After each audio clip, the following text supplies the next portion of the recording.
Welcome to This Explainer. We're jumping right in today to dive into the hidden story of the Abraham Accords, and we're going to uncover how a piece of global diplomacy happening thousands of miles away is literally shaping the future of America. You might think you know this story already. You've seen the handshakes on the lawn, the historic photos, maybe skimmed a quick headline. But the reality? The reality is vastly more complex, and it's tied directly, and I mean directly, to your daily life. Right out of the gate, I want to challenge a baseline assumption here. What if one of the most important peace deals in modern history wasn't actually just about peace? What if, bubbling beneath the surface, it was this incredibly complex web spun from money, power, fear, and a really desperate race for technological survival? Think about it. For decades, you had nations in the Middle East that called each other bitter, sworn enemies. Then, almost overnight, boom, allies. To really understand why, we have to look way past those shiny diplomatic ceremonies and expose the raw mechanics of survival. Section 1. The hidden reality. When a lot of us picture the old Middle East in the American imagination, our minds go straight to those old dinner-time news broadcasts, right? Just filled with endless wars, terrorism, and massive oil crises. But the modern reality? It's the new Middle East. These nations are racing, and I mean sprinting, toward a post-oil high-tech future. It's fueled by AI innovation, cybersecurity, and just outright economic survival. The whole region has literally shifted from relying solely on barrels of oil to competing for data servers. So what actually are these accords when you strip away the photo ops? Well, the Abraham Accords are a series of geopolitical agreements that prioritize alliances, intelligence systems, and economics to ensure regional survival. For Israel, this meant breaking decades of strict diplomatic isolation.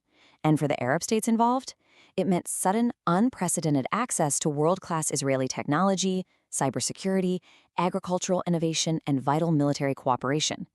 This wasn't just a feel-good peace treaty. It was a literal survival blueprint for keeping their nations afloat in the 21st century.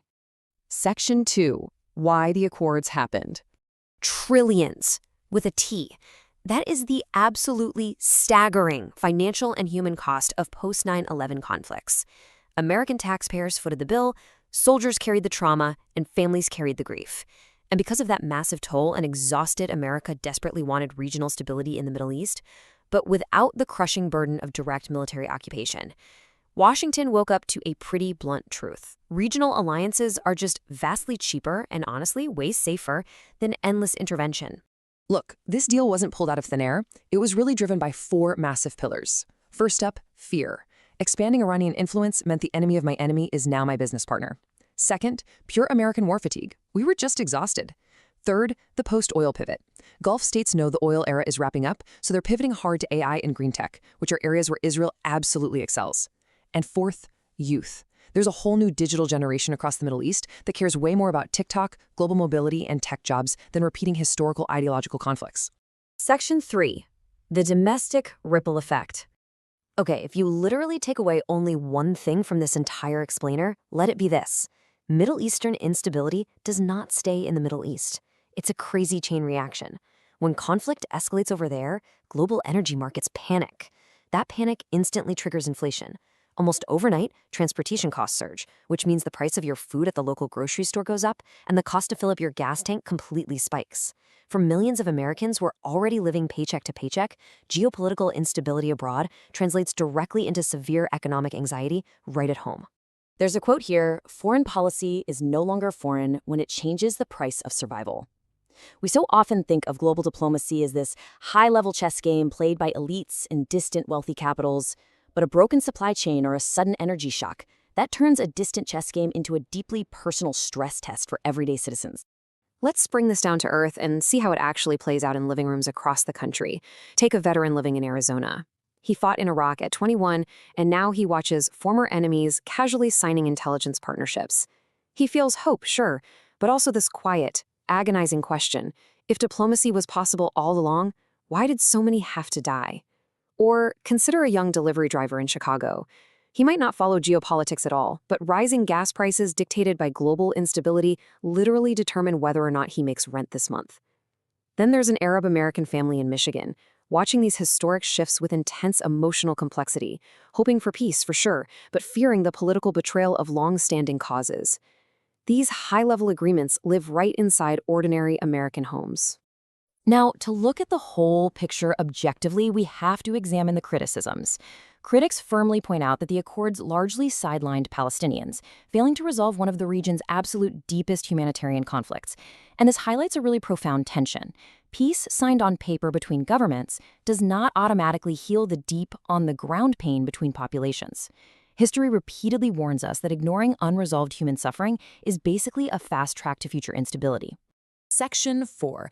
The Global Strategic Game.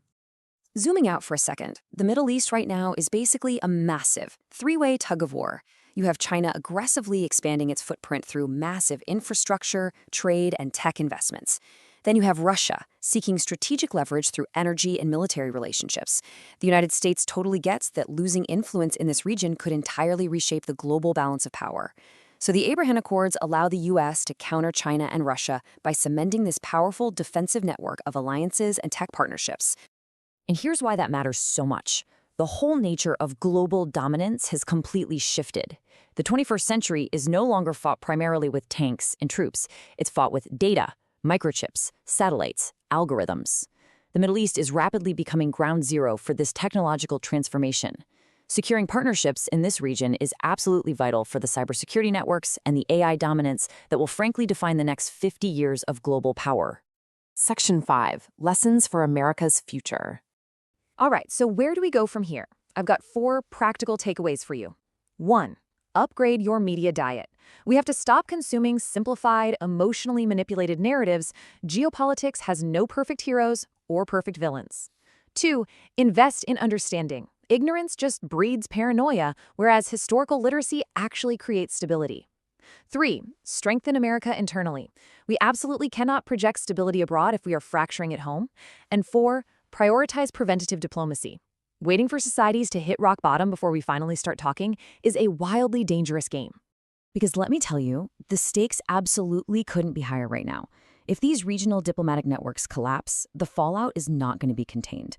We risk massive global energy shocks, escalations in cyber warfare, a huge rise in extremism, and even deeper economic polarization. And worse, in our hyperconnected digital age, these conflicts will spread psychologically at digital speed. Social media algorithms will rapidly amplify fear, division, and distrust way faster than any diplomat can possibly manage. Peace is not merely the absence of war. Sometimes peace is the decision to stop passing pain from one generation to the next. That's powerful, right? The Abraham Accords, while they are definitely imperfect, prove something pretty extraordinary. Even after decades of deeply entrenched hatred, alliances can change. Enemies can sit at a table. Societies can actually evolve. It's a reminder that humanity might just remember how to build trust, even in an age that seems designed to destroy it. So as we wrap up this explainer, I want to leave you with something to really chew on. Ask yourself, are the Abraham Accords a genuine path toward lasting peace, or are they simply a strategic alliance built on fear and tech power? Can diplomacy actually survive in a world driven by algorithms and distrust? Understanding this is no longer just some academic exercise for textbooks, it's essential for our future survival. Thank you so much for joining me today. Keep questioning those headlines and always keep looking beneath the surface.